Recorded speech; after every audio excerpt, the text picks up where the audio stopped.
여러분들은 코난 극장판 100만 달러의 펜타그램을 보고 오셨나요? 저는 앞선 영상에서도 말했지만 개봉한 당일날 아침 영화로 바로 보고 왔습니다. 대충 스포일러 없는 감상평은 저번 영상에서 말을 했었으니 오늘은 스포일러 가득한 상태로 이 영화의 후기를 얘기해보도록 하죠. 근데 너무 두서없이 말하면 듣는 여러분들이 정신없을 수도 있으니까 늘 하던 극장판 TMI 형식으로 한번 해보도록 하겠습니다. 그리고 참고로 말하자면 이 영상은 코난 극장판 100만 달러의 펜타그램에 대한 스포일러가 가득히 포함되어 있습니다. 영화를 보기 전이신 분들은 영화를 보고 난 뒤에 이 영상을 보시는 걸 추천드리죠. 첫 번째, 극장판 시작할 때 히지카토 토시조가 나오던데 영화를 보기 전 예고편을 볼 때도 이 성우님이 주술회전의 나나밍 성우인 줄은 알고 있었지만 실제로 영화 보면서 들으니까 더 목소리가 좋더라고요. 그래서 이분 비중이 적어가지고 좀 아쉬웠습니다. 두 번째, 헤이즈가 키드랑 키스할 뻔한 걸로 키드를 용서할 수 없다는 식으로 얘기를 하는데 솔직히 이거 좀 이해가 안 갔습니다. 키드가 카자로 변장한 건 맞는데 걷다 대고 급발진하면서 키스하려고 한 건 헤이즈잖아요. 그러면 솔직히 이건 키드가 화낼 상황이 아닌가 하는 생각이 들어요. 근데 우리 착한 키드는 헤이즈가 투정 부린 것도 다 받아주고 그러더라고요. 아무튼 이러고 나서 키드랑 헤이즈가 칼싸움을 하고 헤이즈는 당연히 키드보다 검술 실력이 뛰어나기 때문에 키드를 압도합니다. 그렇게 압도하며 키드의 모노클을 벗기는데 키드의 맨얼굴 본 헤이즈는 키드가 시니치와 닮았다는 생각을 하죠. 이때부터 극장판 내내 시니치와 키드가 닮았다는 언급이 계속해서 나오게 됩니다. 근데 이 장면 보면서 문득 키드의 모노클은 얼마나 성능이 좋길래 한쪽만 모노클을 끼고 얼굴을 숨길 수 있는 걸까 하는 생각이 들었습니다. 세 번째, 이번 극장판 오프닝은 매우 신선했습니다. 최근에 나오는 극장판들은 그 극장판에 맞는 오프닝을 하는 편인데 흑철의 여행 같은 경우는 잠수함을 배경으로 오프닝을 했고 할로윈의 신부는 할로윈 배경의 건물을 써서 극장판 등장인물들을 소개했죠. 그래서 이번 극장판도 극장판 전체의 느낌과 비슷한 벚꽃과 옛날 일본의 연극 형식으로 오프닝을 보여줬습니다. 좀 기억에 남는 건 헤이즈를 호랑이, 키드를 용인가 백호인가로 표현한 그림으로 만들어서 그 둘이 이야기를 주고받게 만든 장면이 좀 신선하더라고요. 원래 전 오프닝은 옛날 클래식한 코난 극장판 오프닝을 좋아했는데 이번 극장판 오프닝은 개인적으로 좀 신선해서 좋았습니다. 네 번째, 카즈아 얼굴이 다한 극장판이었습니다. 이번 극장판이 작품이 많고 그랬다고 하더라도 카즈의 얼굴 하나만큼은 진짜 완벽한 극장판이었어요. 이 완벽한 얼굴로 히지리한테 검도 잘하시는 것 같다 라는 식으로 말을 하는데 솔직히 이거 히지리가 반할만 했습니다. 개인적으로 히지리가 혼자 반한 게 아니라 카즈아가 플러팅했다고 생각을 해요. 제가 더빙 버전 안 봐서 모르겠지만 일본어 버전 같은 경우는 카즈아 말투도 거의 애교 철철 넘치는 말투였습니다. 그냥 이건 카즈아가 유죄인간인 걸로 하죠. 아무튼 이런 식으로 카즈아가 플러팅을 하니까 히지리는 당연히 카즈아한테 관심을 가졌고 헤이지가 없는 틈에 카즈아한테 접근하려고 했는데 그 접근을 헤이지의 라이벌인 오키타 소지가 막아줍니다. 친구의 여자친구를 외간 남자의 접근으로부터 막는 걸 보니 오키타는 진정한 친구라고 볼 수 있을 것 같네요. 다섯 번째, 모미지는 거의 일본 관광 홍보대사였습니다. 극장판을 보셨다면 아시겠지만 모미지는 이번에 헤이지가 카즈한테 고백하려는 것 같다 라는 정보를 듣자마자 바로 일본에서 가장 경치가 좋은 곳들을 다 돌아다녀 봅니다. 근데 이 경치 좋은 스팟들을 모미지의 집사인 이오리가 추천을 해주는데 이오리가 가자는 곳마다 헤이지는 없어요. 이 정도면 거의 이오리가 모미지랑 같이 관광하고 싶어서 이상한 곳을 추천해준 게 아닐까 하는 생각이 들었습니다. 아니 그리고 이 극장판에서 코난의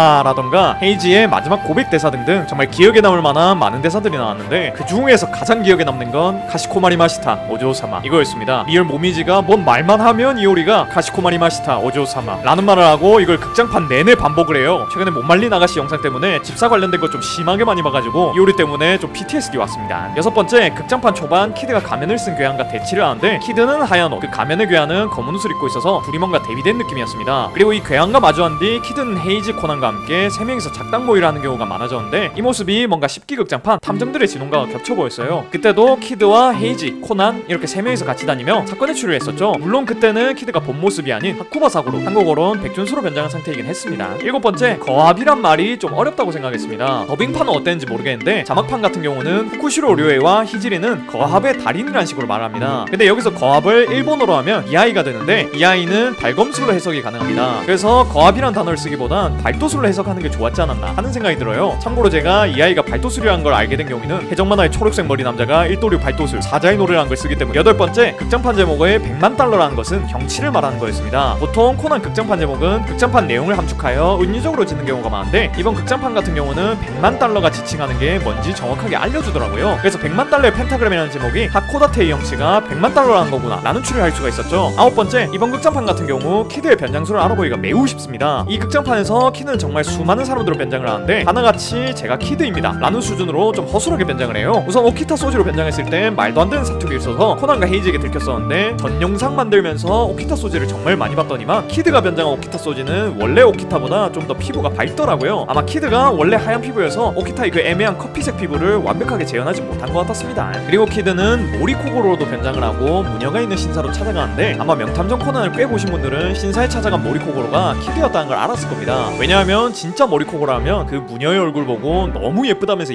연병을 쳤을 건데 이때의 모리코고로는 너무 얌전했거든요. 그래서 아마 코난 좀 봤다 한 분들은 그 모리코고로가 가짜였다는 게 밝혀지기도 전에 얘가 가짜라는 걸 알아봤을 것 같네요. 이후로도 홋카이도의 경찰 니시무라라든가 나카모리 형사로도 변장을 하는데 키드라는 게 밝혀지는 데까지 10초도 안 걸렸어요. 전 개인적으로 변장한 키드 찾는 과정도 좋아해서 이 부분은 살짝 좀 아쉬웠습니다. 10번째, 카즈아의 청력은 야생 토끼 수준인 걸로 보입니다. 여기서 카즈아는 오토바이 소리만 듣고 저건 헤이즈의 오토바이가 아니야 라는 식으로 말을 한다거나 히지리씨의 칼 꼽는 소리가 달라서 히지리씨는 범인이 아니다 라는 식으로 말을 하는 등 미세한 소리의 차이를 느낀다는 걸 알 수가 있어요. 이 정도면 나중에 심장 뛰는 소리만 듣고 헤이즈를 골라낼 수 있지 않을까 하는 생각까지 드네요. 11번째, 나카모리 부녀가 다 나옵니다. 나카모리 경보 같은 경우는 원작에서도 키드 나오는 편에 무조건 등장을 했었으니 나오는 게 너무나 당연했지만 그의 딸이자 키드의 소꿉친구, 즉 쿠로바 카이토의 소꿉친구인 나카모리 아오코가 나올 줄은 상상도 못했어요. 이 아오코는 자신의 아빠가 용의자를 지키다가 총에 맞은 걸 듣고 병원까지 찾아와줬고 아버지가 나을 때까지 옆에서 지켜보기도 했죠. 그리고 이 나카모리를 걱정한 건 아오코뿐만 아니라 쿠로바 카이토와 코난도 있었는데 아오코는 변장한 카이토는 보지 못하고 코난만 보게 됩니다. 그리고 코난을 본 아오코는 코난의 모습이 마치 카이토의 어린 시절을 보는 것 같다 라는 식으로 언급을 하죠. 극장판 초반에도 헤이지가 카이토와 시니치가 닮았다는 식으로 언급을 했고 아오코까지 이런 언급을 해서 얘네 둘의 관계가 후반부에 어떻게든 언급이 되겠다 라고 생각을 할 수가 있었습니다. 12번째, 전 이번 극장판에 박사님이랑 탐정단 친구들이 안 나올 줄 알았어요. 분명 극장판 초반에 이들에 대한 설명도 없었고 극장판 배경 자체가 도쿄가 아닌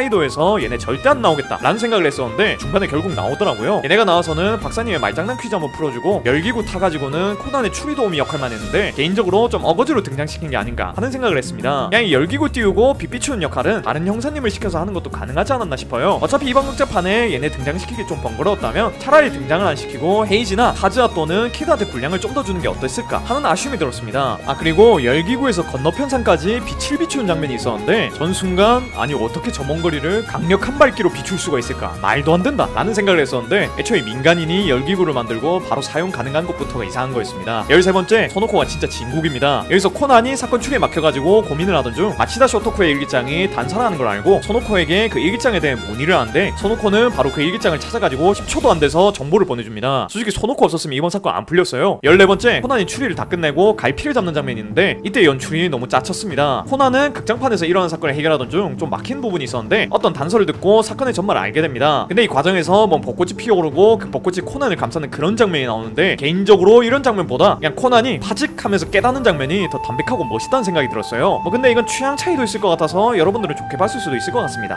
15번째, 되게 소름 돋는 장면이 있었어요. 극장판 후반부쯤 카도쿠라가 시민들을 인질로 잡는 바람에 코난과 에이지가 카도쿠라에게 보물의 장소를 알려주러 오른곽이라는 곳에 가게 됩니다. 그리고 그곳에서 코난과 에이지는 카도쿠라에게 보물의 장소를 알려줬지만 카도쿠라는 약속을 안 지키고 그곳에서 코난과 에이지를 없애버리려고 하죠. 그런데 그때 오키타와 오니마루가 등장하며 카도쿠라 패거리를 작살내버립니다. 그리고 이 장면에서 명탐정 코난의 메인 테마 음악이 나오는데 전 이 장면이 되게 소름 돋더라고요. 뭔가 극장의 짱짱한 음향으로 코난 메인 테마 들으며 액션씬을 보니까 좀 소름 돋았습니다. 개인적으로 쿠키 영상보다 이 장면이 더 소름 돋았던 것 같네요. 16번째, 히지리 이스키 개미친 또라이입니다. 전 얘 처음에 카즈아의 플러팅에 넘어가고 헤이지랑 경쟁관계 됐을 때까지만 해도 모미지 같은 타입인 건가? 라는 생각을 하다가 나중에 헤이지랑 코난 다쳤을 때 치료해주는 거 보고 호감캐로 바뀌었는데 갑자기 폭탄 실은 비행기 타가지고 테러하려는 거 보고는 진짜 미친놈인가 싶었습니다. 근데 뭐 좌우대칭 안 맞다고 건물 자체를 폭파시키려고 했던 미친놈도 있었는데 얘는 양반으로 생각해야 되지 않을까 하는 생각도 드네요. 점점 코난의 뇌가 저려지고 있는 느낌도 듭니다. 17번째, 이오리도 미친놈이고 코난도 미친놈이고 여기 나온 캐릭터가 다 미친 것 같습니다. 우선 이오리는 헬기에서 도로를 보던 중 코난이 누군가한테 쫓겨서 위험해 보이자 공중에서 도로로 섬광탄을 던집니다. 코난은 도로에 떨궈진 섬광탄을 보자 이 구역에 자신을 능가하는 정신병자가 있다는 거에 자극을 받았는지 스케이트보드로 케이블카 위에 있는 케이블을 타고 달리기 시작해요. 그리고 비행기를 타고 있던 히지리는 누군가 자신을 능가하는 정신병자 짓을 하고 있다는 걸 눈치채고 비행기에 올라탄 헤이지와 검술 대결을 하려고 합니다. 헤이지는 급작스럽게 증가한 여러 명의 광기 때문에 검술 대결에서 밀리고 비행기에서 떨어집니다. 하지만 이대로 떨어지면 자신이 주인공인 극장판이 끝나기 때문에 키드는 헤이지를 구해주게 되죠. 이렇게 구조된 헤이지는 심연을 이기려면 자신도 심연 그 자체가 되어야 한다는 걸 깨닫고 비행기 위에서 히지리와 함께 중력과 원심력을 거스르는 검술 대결을 하고 결국엔 승리합니다. 이미 여기까지 과정만 봐도 어질어질한데 헤이지는 이 비행기에 폭탄이 있다는 걸 알고는 그 폭탄을 처리하기 위해 딱 봐도 수상해 보이는 버튼을 망설이지 않고 눌러버립니다. 이게 진짜 다행히게도 폭탄이 아래로 떨어지는 버튼이었고 그리고 그 아래가 물이어서 사상자가 없이 터졌지 만약 이 버튼이 폭탄 사출 버튼이었고 그대로 비행기에 있던 폭탄이 사출돼서 하코다 태산으로 날아갔으면 헤이지는 카즈아 유골한테 고백했어야 했어요. 개인적으로 이번 극장판에서 코난의 가라가 2번이 나와가지고 이거에 대해서 깔려고 했는데 헤이지와 히지리의 연병 파티 덕분에 비교적 코난의 연병은 좀 가려진 측면이 있는 것 같네요. 18번째, 작품이 좀 나온 편입니다. 제가 본 작품은 일단 비행기에서 히지리와 헤이지가 연병하다가 헤이지의 얼굴이 차르게 되는 장면하고 히지리가 스쿠터 타고 어디론가로 가던 중 히지리의 턱이 무슨 해바라기씨 30개 넣은 햄스터 마냥 부풀려지는 걸 보긴 했습니다. 다른 사람들 얘기 들어보니까 더 많았다고 하는데 이번에 극장판 만들면서 애니메이터 분들이 좀 힘들었나 보네요. 19번째 후반부는 개그의 향연이었습니다. 일단 어떻게 폭탄 다 처리한 에이지는 하코다테 산으로 히지리를 부축한 상태로 낙하산을 타고 내려오는데 라는 그 모습을 보고 멋지다 하토리 하면서 감탄을 합니다. 그리고 이제 카즈와 헤이지 둘만 남은 상태로 헤이지의 진심을 말해야 하는 시간이 됐는데 갑자기 헤이지 옆에서 정신을 잃었던 히지리가 깨어나려고 하자 란이 바로 이레이저 촉을 날려서 다시 히지리를 기절시키고 카즈와 헤이지 둘만 남기고 사라져줍니다. 이미 이걸로도 좀 웃겼는데 하루종일 일본 관광하며 돌아다니던 모미지도 좀 웃기고 싶었는지 이오리랑 헤기에서 뭔 작당을 합니다. 모미지는 도로에다가 성광탄을 던지는 미친 짓을 한 이오리에게 그 성광탄 어떻게 던지는 거냐고 물었고 이오리는 성광탄 사용하는 법을 가르쳐주던 중 안전핀을 뽑고 실수로 성광탄을 밑으로 떨궈버립니다. 근데 이때 이오리 반응이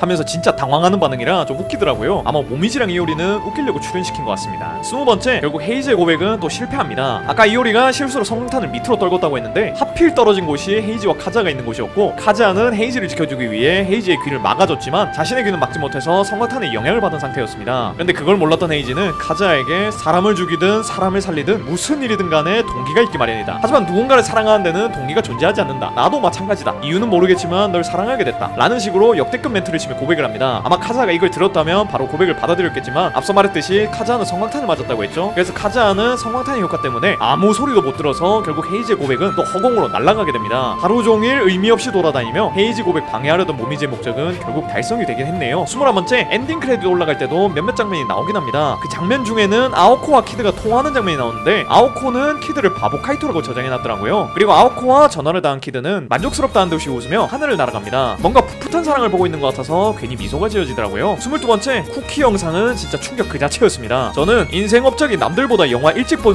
사람들이라던가 지들이 들었던 스포일러를 무조건 남한테 알려줘야 되는 정신병자들 덕분에 카이토와 시니치가 사촌인 걸 알고 있긴 했는데 그래도 직접 영화로 보니까 또 감회가 다르더라고요. 특히나 도이치가 보낸 메일을 본 유사쿠 장면 뒤로 홋카이도의 경찰로 변장했던 도이치가 변장을 풀며 나타나는 장면은 솔직히 충격 그 자체였습니다. 근데 충격을 받은 건 받은 건데 이건 너무 갑작스럽게 추가된 설정이 아닌가 하는 생각이 들어요. 이거에 대해선 너무 할 말이 많아가지고 이 후기 영상에서 다루진 않고 또 따로 영상을 만들어 보도록 하겠습니다. 23번째 다음 극장판은 공명 영상가 나올 것 같습니다. 극장판이 다 끝나고 다음 극장판 예고 영상이 나올 때 인물들의 목소리를 들어보니 박사님의 목소리와 공명 형사님 목소리가 나오는 것 같더라고요. 그리고 배경이 눈 받친 걸 보니 뭔가 다음 극장판은 눈 오는 배경에다가 나가노 형사들이 나오지 않을까 하는 생각이 드네요. 근데 하필 박사님 목소리가 또 들린 건 의문이긴 합니다. 아무튼 이렇게 23가지 정도가 100만 달러의 펜타곤을 보고 온 저의 감상평이자 TMI라고 볼 수 있겠네요.